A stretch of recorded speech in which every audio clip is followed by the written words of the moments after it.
Sir लोग नमाज क्यों नहीं पढ़ते? ये जो बात बताने लगा हूँ इस पर ज़रा गौर कीजिएगा।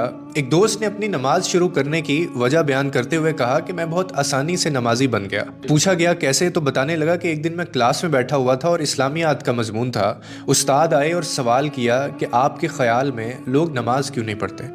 एक बच्चे ने मासूमियत से कहा कि सर जो लोग मर गए हैं शायद वो नमाज नहीं पढ़ते। फिर दूसरे बच्चे ने मासूमियत से बोला कि सर जिन्हें नमाज नहीं आती शायद वो नमाज नहीं पढ़ते। उसके बाद एक और बच्चे ने कहा कि सर जो मुसलमान नहीं हैं वो नमाज नहीं पढ़ते। फिर एक और तालिब इल्म उठा और कहने लगा कि जो लोग अल्लाह से नहीं डरते सर वो नमाज नहीं पढ़ते। वो कहने लगा मैं ये सब सुन रहा था कि अचानक मेरे दिल में एक सवाल उठा और मैंने खुद से कहा कि मैं तो जिंदा भी हूँ, मुझे नमाज भी आती है और मैं मुसलमान भी हूँ और मैं अपने रब से डरता भी हूँ, फिर मैं क्यों नमाज नहीं पढ़ता। कहने लगा मैं खुद ही अपने सामने खड़ा हो गया क्योंकि मेरे पास कोई जवाब नहीं था और मुझे खुद से घिन आ रही थी।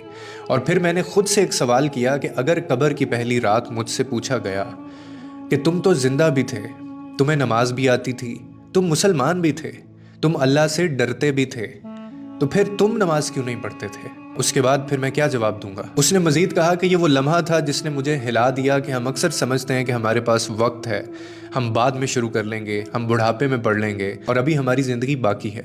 मगर हकीकत ये है कि मौत किसी वक्त का ऐलान नहीं करती। अगर आप नमाज नहीं पढ़ते तो आप अंदर से खाली हो चुके हैं।